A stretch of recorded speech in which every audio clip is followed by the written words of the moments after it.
So, Ilya, thanks a lot for being with us. Maybe let us again and our audience, make our audience inform on what's happening with the case of the Ukrainian sailors. There were some hopes that maybe after the Ukrainian elections there would be either some exchange or something.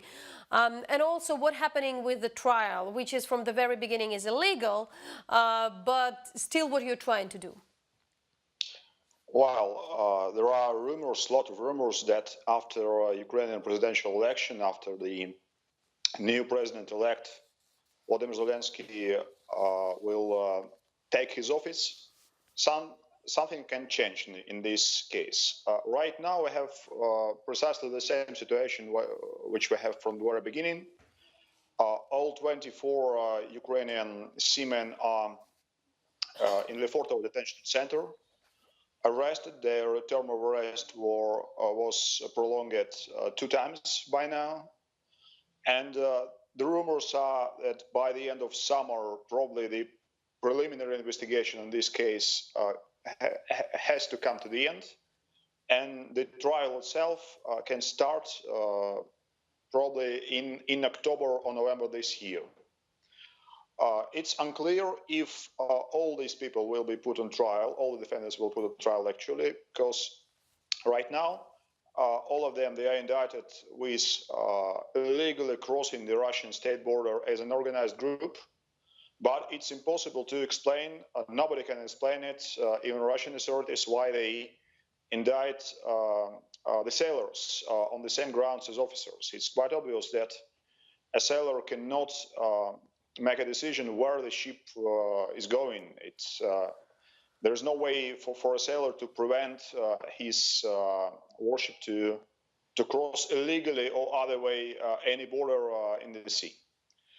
The second question still unclear is if this trial will take place in Crimea, because from legal point of view, Crimean Peninsula is a black hole, is a disputed territory from the point of view of international law. This is Ukrainian territory, and no foreign diplomat, no journalists, but a few who can take a risk and enter Crimean Peninsula without official permission from Ukrainian authorities, without following special procedure for foreigners to enter this territory, would attend the trial. If the trial will actually take place in Crimea, we probably will face much more difficult, much more hard working conditions that in any court on Russian territory.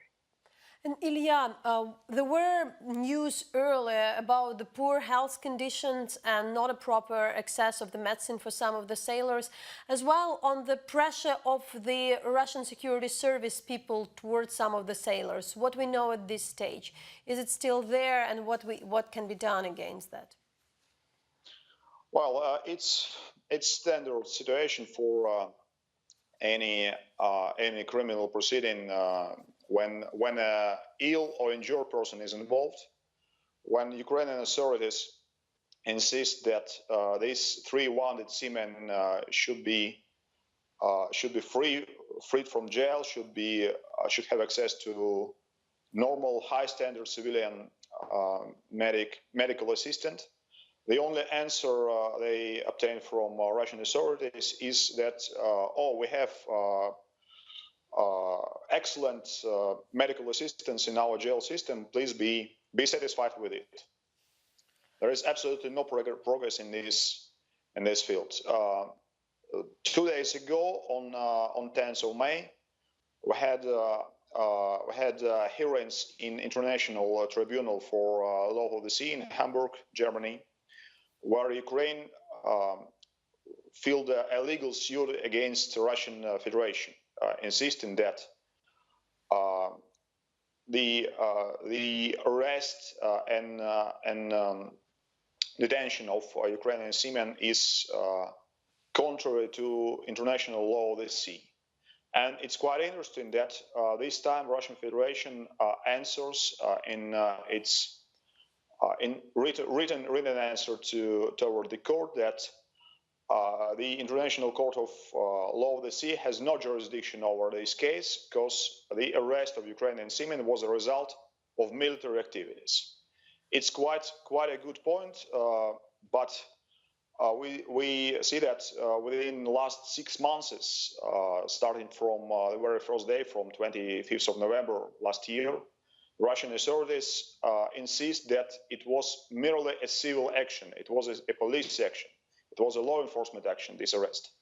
And from legal point of view, from my point of view, it's quite an interesting, it's quite an important detail of this case. What would be the final position of Russian government? Because you cannot hold both positions, that it was a law enforcement action, it was military action. You have to choose one, or you have to others choose in your stead. And maybe, Ilya, give us a final... We're generally talking about the situation with the Ukrainian political prisoners. You've been the lawyer for Nadia Savchenko, Ukrainian war prisoner, who was exchanged for the Russian military. And in many cases, we are following the trials. We're looking at the procedures. You're all great, incredible professional lawyers. But we understand that, is it really the only thing which is needed is a political will to free these people, like Sentsov, like the others?